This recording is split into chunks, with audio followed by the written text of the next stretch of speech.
Okay.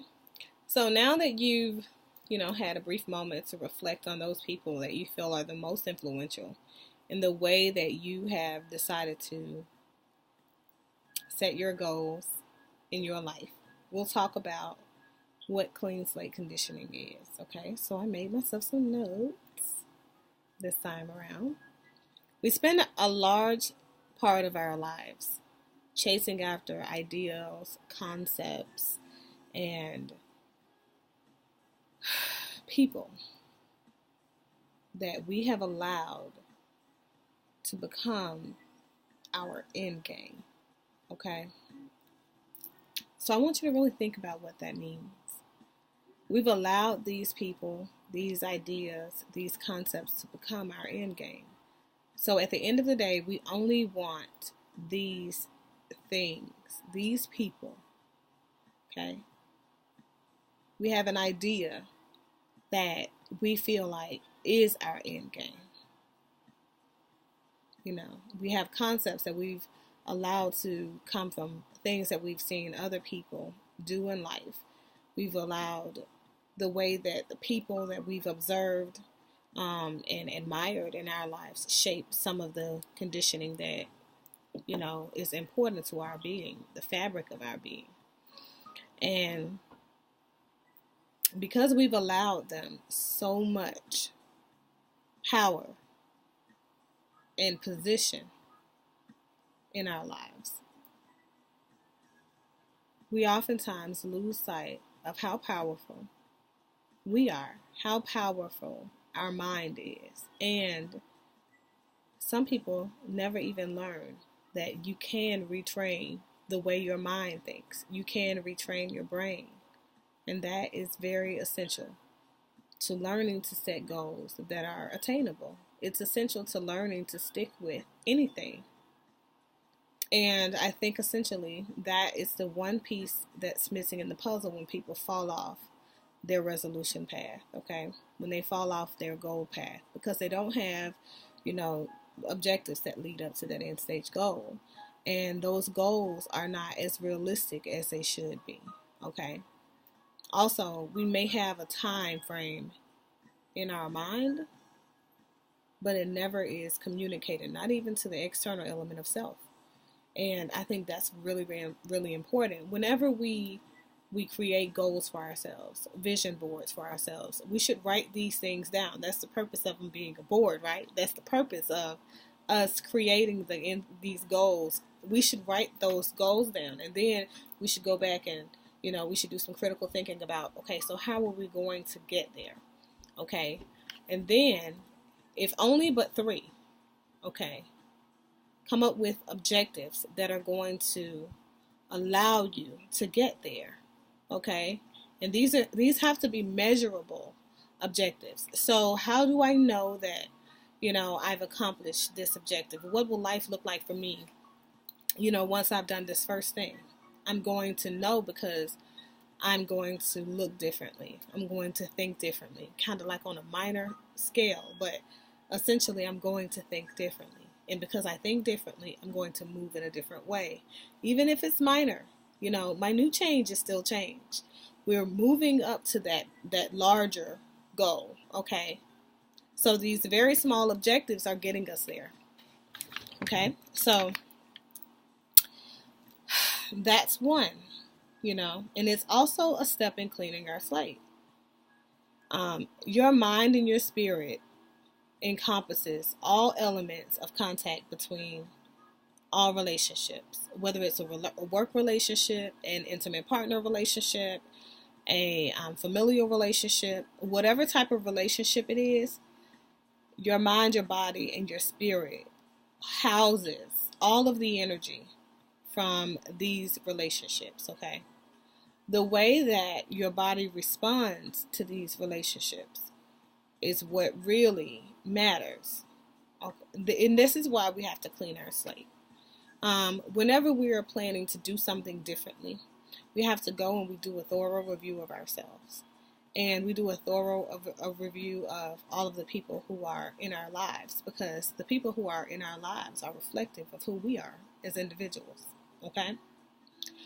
Now, That's not to say that the people in your life have to do and move the same exact way you do. It's saying that the type of company you keep is reflective of who you are as a person.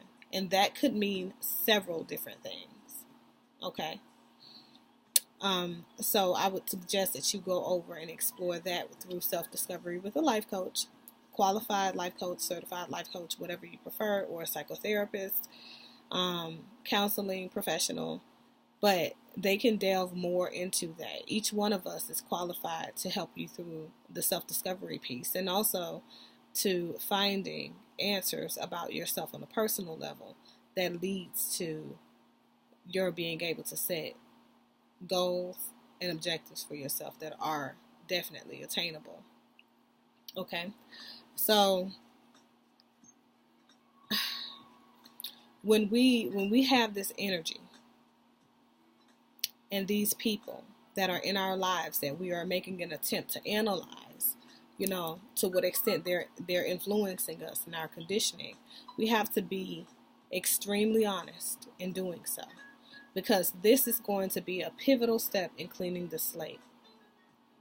Clean slate conditioning means that you're wiping the slate clean so that you can grow. It doesn't mean that you are getting rid of or putting hurtful or harmful memories and trauma in a box, though. It means that you are adequately sorting through all of the experiences that you have, and you are healing through those experiences so that you can continue to grow. In order for us to continue to grow, we must first heal. We have significant trauma that we experience on a day-to-day basis. Distress comes into our lives and it takes over sometimes. It leaves us in a dark place. We have bad breakups. We have family fallouts. We have all of these things that are part of our conditioning. But when we fail to clean our slate, when we fail to allow ourselves to enter into new relationships, renewed and restored, we fail ourselves, because we still have lingering issues that are coming from all of those other ones, experiences. We have all of that negative energy that we've not allowed to be cleansed. So we can't objectively go into anything else and succeed. Okay? So in cleaning your slate, you're going to do that analysis. Okay? And after you're done analyzing all of those things and how those things have affected you, and to what extent or what degree, then you have to be strong enough to take a stance and eliminate the things that are negative, but also to pull all of the positive attributes from every single experience and apply it to your growth and conditioning of self. Okay? That's the conditioning piece. Whenever we're conditioning something, we're curating it. We're molding it, we're shaping it. Okay, so we're reshaping the way that our body and our mind and our spirit reacts to these people, to these experiences that have been damaging or positive for our growth. And we're opening the door to new possibilities, but not repeat possibilities that are damaging. Make sense? So once we've healed from those things that have harmed us, and once we have benefited and we write those positive annotations down from our contacts that were positive in our life and our experiences that were positive in our life and the people that we have that are positive in our life and continuing to help us grow, then we know what we need to gravitate more towards. Okay, so when we're making these goals now, we're in a position to where we're not weighed down by negative energy. We're not weighed down by the idea that we may fail. We're motivated by the idea that we will succeed and we will accomplish something that is amazing, that is larger than life, and that this picture that we've painted for ourselves is where we intend to go, okay, and how we intend to grow. So it's really important that we do these things, okay? It's really, really important, because what a lot of people do is move from relationship to relationship to relationship, and they take all of the negative and the positive energy. There is nothing wrong with taking in that negative energy. Let me make sure I clarify that. However, your perspective on that negative energy is what's going to determine whether or not you use that in a fruitful way, okay? Or the latter. It affects you in a negative way, and it affects your partner's growth, and it affects your growth in a relationship overall. So, and that's a whole nother piece. I think I have a video on that already on my YouTube channel. But so as we're cleaning this slate, and as we are, finding ourselves in a place to where we can make smart goals, we're going to start making objectives that are going to allow us to measure how much progress we've made along our path, but also to realize after we have accomplished those objectives that we have, or if we have failed those objectives, we want to be able to recognize that we failed those objectives and we need to do some type of corrective actions. All right, a contingency plan, which is the other part, to rectify the failures, okay? The failures never did anything but increase the rate or possibility for, propensity for, capacity for success, okay? Failure is inevitable. We have to fail in order for us to know what success looks like, okay? We've got to fail several times over. You can't be afraid of failure. Failure can't be the deterrent, okay? You just can't have it. You can't have that be your deterrent from your success in life. You just can't have it. So as you next create these objectives, make sure that you are creating contingency plans. Your contingency plans don't have to be more than a sentence or one thought that is the opposite of the objectives that you've already created. You understand? They don't have to be. It doesn't have to be something that's completely complex and out of the ballpark of a person who is in middle school, okay, to develop. It could be very simple, because all we need that contingency plan to do is to jumpstart or kickstart you back into action once you've fallen off the path, okay? The last piece is action. You got to start doing it, because when you made your objectives, when you made your goals, a part of the SMART goals says time. Time management is essential to goal accomplishment. Okay, we have to set a time to have accomplished these goals by setting a time to have accomplished these objectives, and then setting a time for the contingency piece to have, bounce back completely from failure, jump back on the path, and then moved on to the next goal. To the next objective of the goal. So I think you guys sort of get where I'm going with this. The idea is to change the way you think and you perceive your successes and failures in life. The idea is to clean your slate every time you intend to embark upon something new. This doesn't always apply to New Year's resolutions. This applies to your life goals. These principles apply to your life in general. These principles apply to your dating goals. Okay? I want you to think about that. All of your goals in life is what you can apply clean slate conditioning to. Your mind and your spirit must be cleansed on a regular basis. The same way you cleanse your dishes in your home, the same way you clean the floors in your home and vacuum out dirt, debris, dust particles, the same way that you go through and you dust, the same way you wipe things down in your home.